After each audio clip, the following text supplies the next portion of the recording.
You know, I really, I, I knew I was not gonna like this episode, but I was really hoping I would at least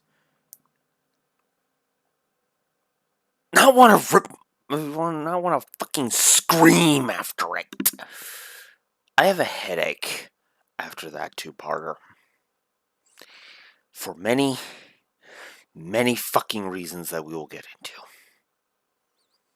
This is the first time I have had a fucking rant view, and to be honest with you, this episode actually pissed me off more than Face Off. I didn't think that was going to be fucking possible, but you know what? The Japanese version actually salvaged Face Off, and I'll give credit where it's fucking due. Face Off was good in the sub, okay? Well, not good in the sub, but it was better in the sub. The Rebecca two-parter is trash, in my opinion. Fuck this two-parter. So, this is your cue. If you like this two-parter, if you like this little fucking bitch, this is your cue to shut me off right now, because oh my fucking god, am I gonna be ranting. I gotta be honest with you. Okay, admittedly, Face Off felt like I was going to want to rant when I was going through the dub, okay? I talked about that during Face Off, right? I was like, well, this episode pisses me off, but I don't think it's quite Rantview status, right? It's not the bottom of the barrel. It's not the my equivalent of what the lowrunner calls lamentation status, right? This fucking two-parter. Yeah, this is essentially what the feeling that I get when I'm doing this. Now, we'll see if any others come close. Like, I was kind of what I was expecting was I was gonna go into this already prejudging it to be shit. I'm sorry for any mic by being in advance. I don't care because I'm just going to be ranting. Anyways, I was sure I wasn't gonna like this episode going in, but god fucking damn it. I didn't think it would be this fucking bad. And you want to know what the worst part of this is? The worst part is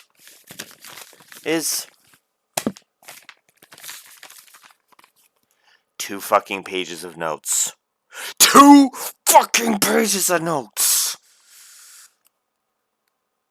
Admittedly, most of those are universal. And most of those are just me bitching. So. Oh my god. Okay. Alright. Well, let's start with the sole positive point of this episode. Of these episodes, shall we? And it's right at the beginning of part 1. Specifically, it's, well, the majority of the first half of part 1. Yeah, as I claimed last week, minus the controversy, this was a profit and lace situation where we got, a chunk of the way through the episode and then plummet. So, let's talk about the good first. What little there fucking is. So, first of all, Joey thinks that Pegasus's illness is an excuse. No, it fucking isn't, Joey.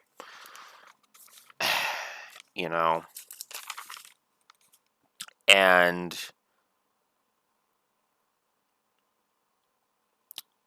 yeah.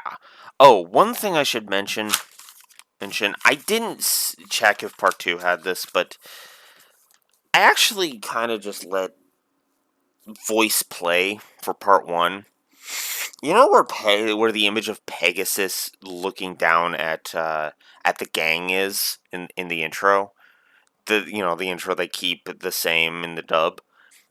Yeah, in the Japanese version, they actually play a scene from the episode, specifically her activating the Ring of Magnetism.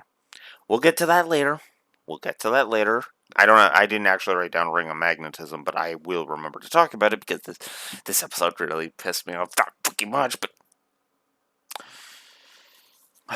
But yeah, I'll just read you my note word for word. Rebecca instead of Pegasus, because that's what we needed.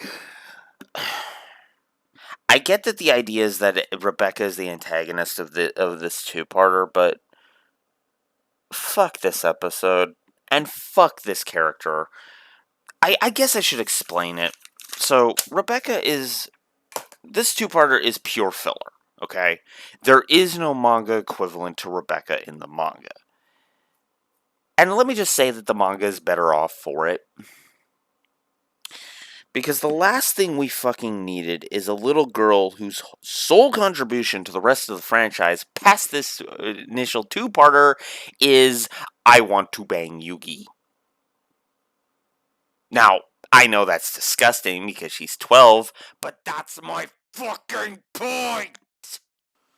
Rebecca constantly calling in Yugi in the sub, darling, is so fucking stupid! And the dub isn't any fucking better. My darling Yugi, it will be just as fucking stupid!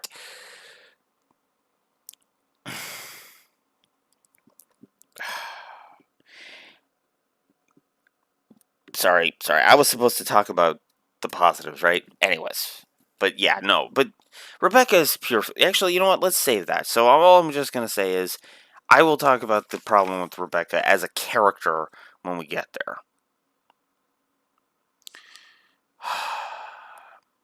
So then, Seto and Mokuba are reunited after Croquet hands the prize money over. Okay, that I'll admit it. That was a touching little moment in both versions. That was nice. It should have been tacked on to the end of Aftermath, but Aftermath ran out of time. I get it. We could have chopped down some of the superfluous crap, but I get it. It's fine. I just wish this great ending to the Duelist Kingdom scene to the Duelist Kingdom arc wasn't right adjacent to. Oh, I wish we had a better episode to stick that in front of. Hell, if you had actually put legendary heroes here instead of the Wrath of Rebecca, instead of the stupid Rebecca two-parter, like we had the next multi-parter here instead of this one, and then have this one be after Legendary Heroes or Dual Monster Quest if you prefer, I would have been okay with this. I would have been okay with that. I mean, I still would have fucking hated this episode, I'm pretty damn sure, because of the fucking arrogance and bullshit, but, it would have been better paced. My opinion. So, Seto and Mokuba reunite, and the Japanese version has a nice touch. You know that picture that Mokuba keeps looking at of Seto? That's where he hid the key card. Makes me wonder how nobody found it, but oh well. But that is a nice touch, and I like that. The picture of Seto was the key card. I like that. I like that nice touch. Mokuba's memories of Seto were what kept Kaiba Corp safe. Okay, you know what? I'm with that. Hell, I'm even with the whole idea of Mokuba actually. Well, we do owe you a favor. And again, if you had moved this to the next part, it would have been even better, you know? And hell, the whole owing you a favor thing would have literally have come in too and worked better, but whatever. Ugh. So then Kaiba looks at Yugi and says, "Alright, well, I owe you for. I thank you for saving Mokuba. But Face Off wasn't very conclusive, was it? I mean, Pegasus had a knife to Mokuba's throat. Oh, you had a Tem being a dipshit. The writers were forgetting that you knew my fucking motives, so let's just call Face Off a wash, and we'll duel later properly. And it's like, yeah, because we totally won't fuck that up with the Tem cheating in Clash of the Colosseum. Anyways. Speaking of Tem, I'm still calling him a Tem, not Yami, by the way. I've already gone over that, so just pointing that out once again. Is there anything else I want to mention there? No. Alright. So then they get Grandpa out of the hospital, and so they head home. And Rebecca's waiting in front of the game shop. Why are you keeping a lady waiting? You're not a fucking lady, you're a little fucking brat who needs to fuck off. Sorry, one thing at a time. I suppose I should talk about this. So, I should have started with this, and I apologize. I mean, I'm saying it 11 minutes in, but no matter what the fuck I say about Rebecca, I lose. Like, I've already invoked the wrath of, like, basically everyone. The entire fucking internet is going to descend on me with knives because of the fact that I just called Rebecca a little bitch.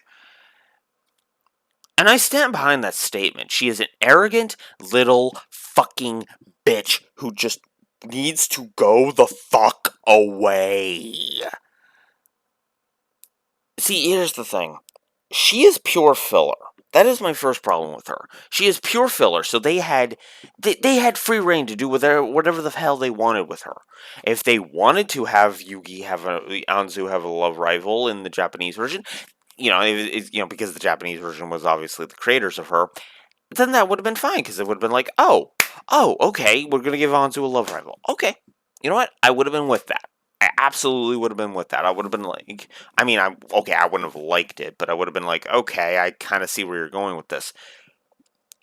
But they made her a fucking 12-year-old in the sub, in 8-year-old in the fucking dub, because 4Kids are nuts. That's in the DH characters. I literally say it. 12 in sub, 8 in the dub, headache in both. She really is. Oh, also she swears. Goddamn.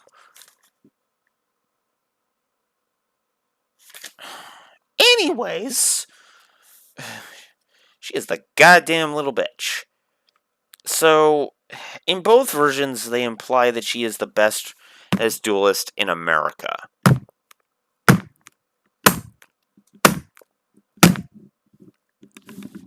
You realize you realize what that's implying, right, writers?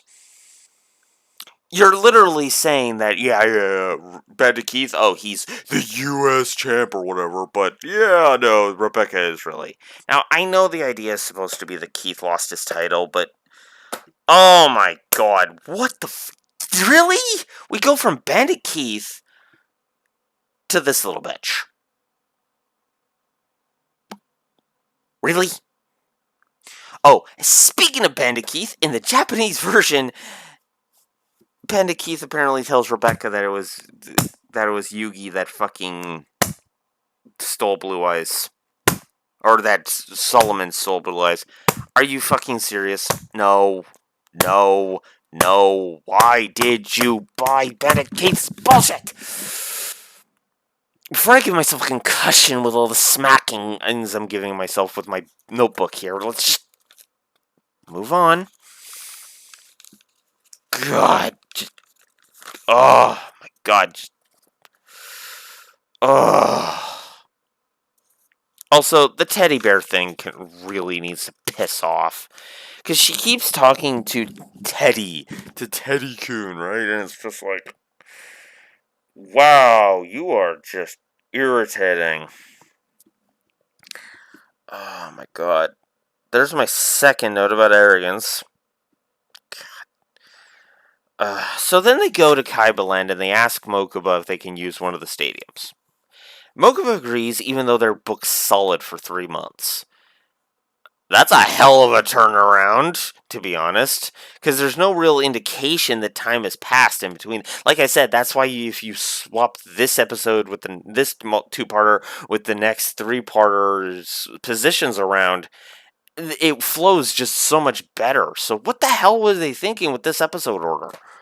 Like, oh my god, did nobody look at the script and go, hang on, guys, wouldn't this work better if we put this, like, a couple of episodes later instead of, a few after this Duel Monster quest we want to do? I don't know. I didn't look it up because, fuck this episode. So then they start dueling. I'll just say that my note from later, that kid can drive you crazy real easily. Agreed, Taya. She says that specifically in the dub, and that's why I'm saying agreed, Taya. So then she plays Witch of the Black Forest, which Yugi in the dub calls not a very strong card.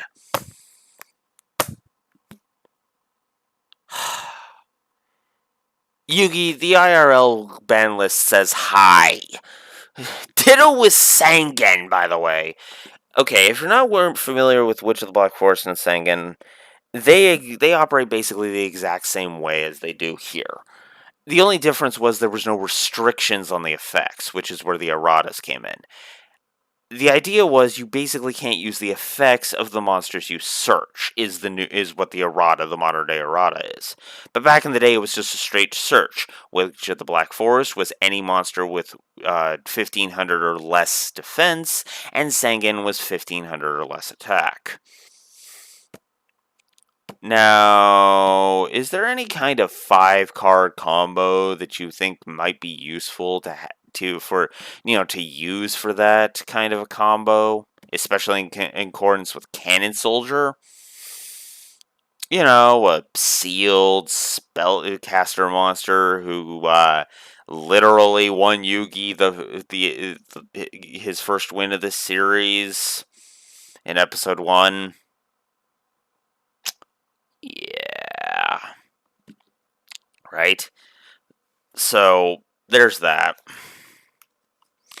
So yeah, Witch of the Black Forest is actually a pretty damn strong card because it is a searcher, one of the first searchers that we have seen.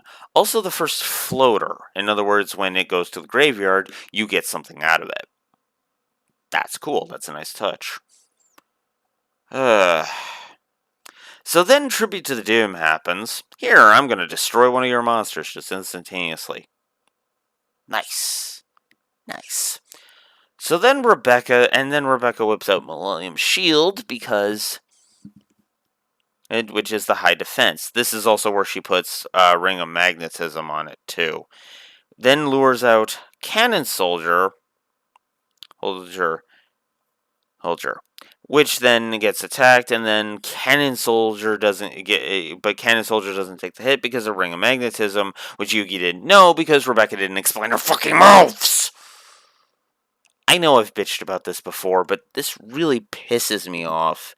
It pisses me off every time it comes up, because it comes up 3 specific times that I can, off the top of my head, that I know of. It comes up here, with Rebecca not, explaining Ring of Magnetism. It comes up in Pyramid of Light, when Kaiba is like, you don't need to explain what Cost Down does. And then in the Virtual World arc, which I think is before that, but whatever. Did I or not? No. Okay, sorry about that interruption. But to be honest with you, I did need a moment to breathe, so... anyways, so Rebecca doesn't... So yeah, as I said, here, Virtual World arc, Pyramid of Light. Those are the 3 moments that I'm remembering. Actually, and the final battle of Waking the Dragons, now that I'm thinking about it. That actually happens way too frequently, in my opinion. Actually, now that I'm thinking of like 5 different incidences. Now that I'm actually saying this out loud, like, oh my god, what the fuck?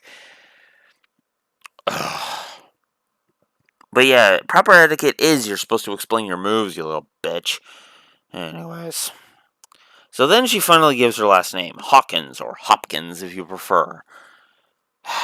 Either way, it's such a pain in the ass. So then this is when Grandpa starts talking about his old friend. And this is where we're starting to get some timeline problems. It's actually something I wrote earlier. We're into part 2 at this point. But I actually mentioned this earlier, but the sub says it's several years ago. That. Now, okay, if we go by the manga's logic here, okay, I know I'm bringing different continuities into this, but it's all I've got. Like I said, I'm sticking with in-universe terminology here. With what I have in the episode because, duh. All right. So it says several years ago. Now, admittedly, that could be 5 years ago, and have it be that and have these cards kind of be the idea. Like several years ago could really mean any number of years. And admittedly, 7 to get up to the point where it is here and then have the game finally evolve. I can kind of buy that, but it just kind of smacks in the face of the game is constantly evolving thing. But to be fair, in Japan, because we didn't get it until basically the second series was coming out, to be fair, in Japan, it did actually take, 7 years for the game to hit the GX era? You know what? While I'm talking, let me look that up for a sec, while I keep talking, because, look at how often how long the game tends to take to evolve IRL, right? So, admittedly, I'm actually talking myself out of the timeline BS notes, but it is worthy of note, right? Actually, I don't need that. What am I doing? Wiki GX episodes season 1. I'm just looking up GX's first episode and when it came out. Note, if it will ever let me scroll, my god. Oh, okay, you're gonna be like that. Okay, so apparently the first episode of GX aired in Japan on October 6th, 2004. Now, I want to remind you that the entire franchise was created in 1996. Now, assuming we're going to account for a year difference between between between the release of the manga and the start of the card game, that's still about actually, let's look that up too. So, keep that date in your mind. October 04. Okay. So October 04. Let's see. Wiki cards. OCG cards. No. I think I want sets. Come on, give me a list. Give me a list, you bastard. There we go. That's what I wanted to know. Thank you. Oh, apparently it started in 99. My bad. Okay. Whatever. Oh, wait. Yeah, it started at the beginning of 99. So, okay, whatever. But whatever, 5 years. But again, okay, let's just allow for some time variance because anime and blah blah blah blah blah, okay? Because the anime is usually behind the real card game. Okay, fine. Whatever. Point is, after I wasted all of that time, I'll probably just edit that out. Anyways, the point is that I can kind of buy it more and more, but yeah. So yeah, the god cards got a mention, by the way, as they were in the flashback. They were foreshadowed here. Why in this episode? Why do they get foreshadowed in this fucking episode of all things? We'll get into the god cards when they finally show up, and we will be starting with Obelisk because Obelisk shows up first. I am not going to talk about the god cards until they show, for real. I'll mention that they get foreshadowed and talked about here, but other than that, no. So Rebecca is a rude little shit. They mentioned the Shadow Realm again. And, I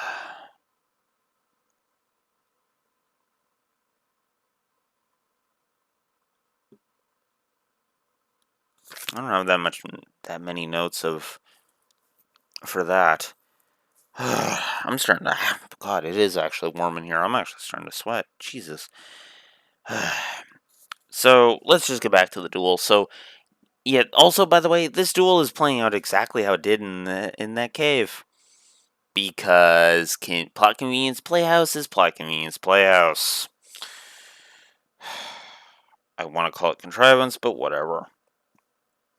So then she plays Judgment Blaster, which literally has the artwork of a dude carrying a bomb on his back. Which 4Kids didn't censor that bomb.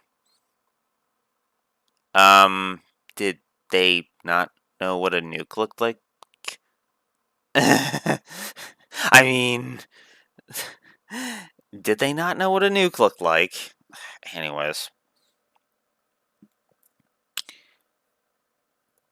Also, this is after a catapult turtle brain control thing to get rid of Millennium Shield is used by Yugi. By the way, catapult turtle has its regular effect finally. I wanted to comment on it when it came up, and here it is. Yep. So then Shadow Ghoul shows up. Now, Shadow Ghoul is the first of monsters that are powered up by having monsters in your graveyard. Some will have specifics, like for example, there's elemental heroes that require elemental hero monsters, and they get beefed up. Red Eyes Darkness Dragon and Blue Eyes Shining Dragon require dragons to be in the graveyard, and so on and so forth. So, yeah.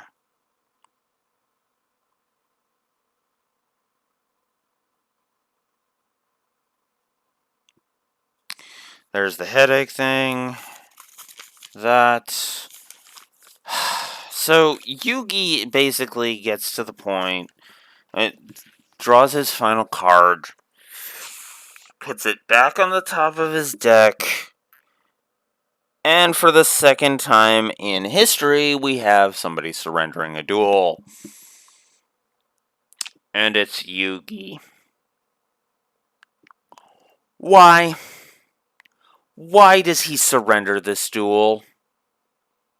Why in the unholy mother of fuck does he surrender this duel? Okay. I know the in-episode explanation in both versions. It's dueling is more about winning and losing. No, this little shit needed to be taught humility. Now, see, this is the stupid part.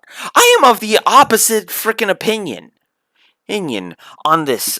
Is in both ways. I don't think you should have surrendered here, and I don't think surrendering is going to help down the line. Would help down the line. But we can get there when we get there. Because the card that he drew was Soul Release. Now, I will admit, Grandpa surrendering, that actually in the old duel, that actually made sense, because he was like, you know what, no, this is life and death situation. Your life is worth more than a victory. If I have a choice between a friend's life and winning a card game, I'm going to take my friend. I was okay. Scratch that. Can I just have that aborted sentence stricken for the record? I'm going to, if it's a choice between winning a card game and saving my friend's life, I'm going to save my friend's life. Fucking period. Rebecca is just dueling so she can be an arrogant little shit. The accusations are just flying out, and it's just, And then he finally explains this, that he gave Grandpa the Blue Eyes White Dragon. And this is where the biggest plot hole of this fucking episode rears its head. Why didn't Arthur tell Rebecca that before this? I know, we wouldn't have had an episode then, but at least, but we could have had something better than this fucking shit.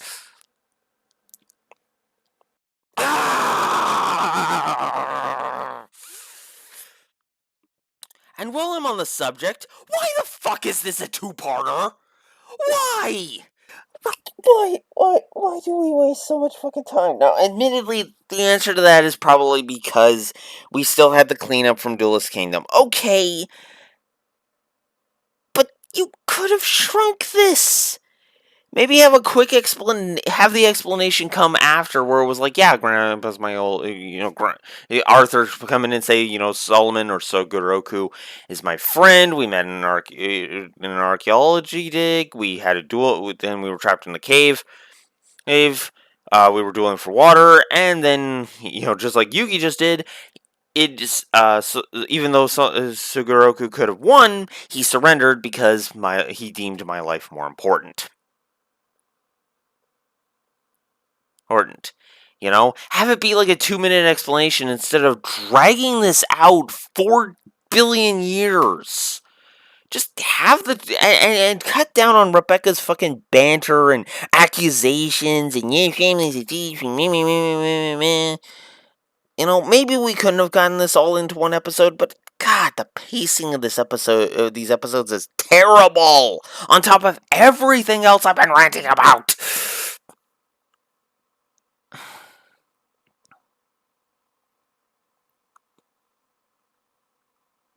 Fuck these episodes. Just fuck these episodes, and fuck the idea that the only contribution Rebecca is going to have to the rest of the series is to be another fucking love interest for Yugi. Fuck.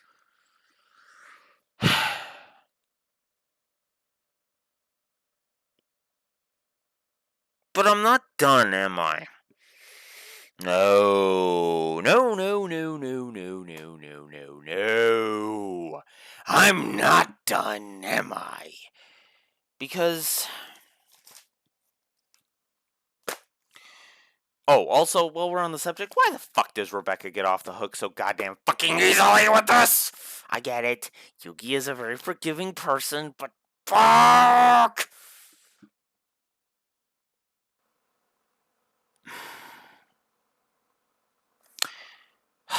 So, if this was... If I was exactly like the lore runner, this is where I would chop off. I'd be like, fuck this episode, I hate this episode, fuck this episode. But no. No. I have to keep going with this. Like I said, I could probably keep going if there was any actual controversy that this episode would bring up. Like, I don't know if this episode was, somehow nationalist or something, or whatever, or broached some kind of, some kind of controversial subject. It doesn't. It really fucking doesn't. So, let's just get to what I call my changes section, because that's the idea, right? Put my money where my mouth is. How the hell would I do this better? Or if I was given the reins, like, okay, Blue Wolf, you do this two-parter. Well, let's start with the obvious. I'd keep the Duelist Kingdom stuff the same, because, duh. But what about the rest of it? If I had to stretch this out to a two-parter, I would effectively make this a character piece for Joey and Taya, right?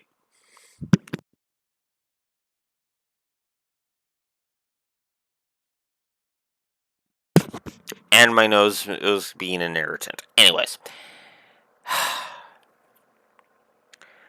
So the idea I would have is, okay, I get this idea. So first off, let's downplay Rebecca's arrogance, okay? If we have to make this a two-parter, let's actually have this be where Rebecca spends, it's like 2 or 3 solid minutes of Rebecca just calmly trying to convince her, Grandpa to hand over the blue eyes. Okay, she explains that she's climbed her way to the top of the American rankings. She's a child prodigy, and that she wants, because she believes that Solomon stole the Blue Eyes White Dragon card. Okay, so explain. And then just before the interlude, we get to the part where then Rebecca delivers an ultimatum. A ultimatum, because if we're going to do this, the whole stakes thing, let's actually, where we're going to pull this, have it be that Rebecca would press charges on Gramps if Gramps didn't return Blue Eyes. Now you're probably thinking, whoa, that's an extreme example. Yes, because that way we can keep the arrogance, but lose the fucking attitude of hers. Because the problem is that she's super fucking arrogant in both versions, to the point where you just want her to get the fuck off your screen. It's so stupid because they keep repeating the same fucking points over and over and over and over and over and over and over and over again. And the whole thieves thing. So instead, have Rebecca be like, yeah, I'm going to press charges if you don't do this. Okay. Then have Yugi just be like, okay, no, Gramps just got out of the hospital. He's not in any shape to duel. I'll duel you in his stead. Right? And then if we want to do a thread of the week thing, have it turn to Yugi, where the thread is now at Yugi. Instead of it's just you were going to lose Grandpa again because that was the threat we've had for the past 39 fucking episodes. 38 episodes, because Aftermath, there was no real threat of that in Aftermath, and the other one was Heart of the Card. So for 38 episodes we've had that. It'd be a threat, so god damn it. We just got out of that. We're like 2 episodes removed, or 1 episode removed from the end of Match of the Millennium, so it's like, just have something like that. Okay? Also, have Joey I'd have Joey protest this, right? Because he knows what Juvenile Hall is like, because, well, he's been there for an interrogation, right? So have him come up and be like, okay, no, but then you have Yugi, be like, no, I got this. So now we have a legitimate, ticking clock. What if Yugi actually loses? Okay, so then Solomon remembers, so he plays Witch of the Black Forest, Rebecca plays Witch of the Black Forest, plays Millennium Shield and Ring of Magnetism, and he's like, oh crap. Okay, what's your name? You get the name. Okay, then he saw Grandpa tells Joey to go to the local museum where Arthur, there's a museum downtown where they could get a hold of Arthur and possibly get him to get Rebecca to stand down. No, because he was going to go visit an old friend, but then Duelist Kingdom happened, so he's a couple of days late, so go to this place, explain the situation, talk to Arthur Hopkins, explain the situation, and go from there. And so then we can do some characterization with Joey and Anzu, because the idea is, oh crap, are they even going to believe me? So Anzu comes with them because she actually pays attention in class, and she'll know about ancient Egypt and blah, blah, blah, blah, blah, saving Joey's ass. So they deal with that, and Arthur comes in and scolds Rebecca, and then reveals the whole soul release thing, and so we can have the same idea, just let's actually have it be there. And also, let's have there be some fucking consequences, like I don't know, Arthur was going to allow Rebecca to skip ahead or something, but now we're just going to nix that and then drags Rebecca back to America because this is fucking stupid. Sugoroku is my friend and you tried to throw him in jail. No, we're done. This is over. We're going home. You little moron. And have him be like just extremely arrogant, and the only reason Rebecca gets off the hook in any capacity other than screw this, we're going home, is Yugi protesting and saying no, let's just be like, let's just sweep this under the rug. And Sugoroku's like, yeah, let's just sweep this under the rug because, no harm, no foul. This is just a shitty filler episode, so let's move the fuck on.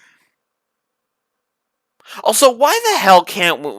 Also, what the hell is up with these fillers? I just realized something. What is with these episodes? So, with the exception of Legendary Duelists, elements of the manga are playing out in separate storylines. We've got the grudge against Grandpa here. We've got... we've got the Dungeon Dice Monster stuff and Duke going after Yugi in Dungeon Dice Monsters, and then in the beginning of season 2, we'll have the whole Millennium Puzzle being jacked. Minor spoiler alert. He gets it back at the end of the opening two-parter, but yeah. That was all in the Dungeon Dice Monsters arc of the manga, but we can talk about that when we get into Dungeon Dice Monsters in 2 videos now. But yeah, so that's how I would play that. The duel can play out exactly as it is, so Grandpa can have his big revelation, and then when he leaves, he can kind of talk to, Tristan kind of asks about it, like, how do you know where to send them? And then he can explain to Tristan instead of Rebecca being like, wah, wah, right? Have it be an explanation to Tristan as the duel is proceeding, right? Kind of do some interludes if we really have to stretch out this goddamn runtime. But whatever. So, yeah. I like the idea being that Arthur recognizes it because, oh, fuck, okay, so Rebecca is pulling that shit. Okay. And then goes to scold Rebecca because he didn't come here for revenge, and I would also have the other reason why Arthur is so angry is he explained this to her, and she fucking ignored it. Like a little arrogant bitch. And for the record, as my final part of my dub notes, or my changes notes say, excuse me, I would also have it be that Rebecca does not fall for Yugi because, honestly, fuck that shit. Mai has more of a chance of getting to bang Yugi than Rebecca does. Or at least in a fucking sane world, Mai has more of a chance. And no, not just because I wrote that smut fan fiction in high school. Anyways, that's way off topic. Let's just end this fucking rant because, oh my fucking god, I've been ranting for 3/4 of a goddamn hour, guys. That's enough. God. 3/4 of a fucking hour. We have basically we are past the threshold of how long watching one version of this is. My brain. And the sad part is that the Japanese version was just as bad. It was just as fucking bad. And you know what the sad part is I'm predicting, depending on whether or not I successfully get my hands on a certain fan sub of a certain movie, my prediction is that there's going to be at least 2, maybe 3 more Rantviews coming down the pipeline. Oh my god. At least I get to watch one of my favorite multi-parters in the entire series next. So that's some consolation. I mean, we'll see how it holds up, especially when I finally sit down and watch the Japanese version, but next is Duel Monsters Quest, aka all the greatest moves of Duelist Kingdom in three short episodes. And the only time you will ever see Witty Phantom be worth any kind of a damn. Yeah. Anyways, I'm gonna chop off. I've ranted enough. Oh my god. I'm exhausted. I'm gonna do like my roommate just asked me when he interrupted me earlier. I'm gonna go do what my roommate asked. Go get us drinks. I'm gonna try and cool off. I will see you guys next time for Legendary Heroes, aka Duel Monster Quest. Blue Wolf Alex of the Lore Walkers, signing out. Have a good one. Duel standby. Fuck this little bitch! God!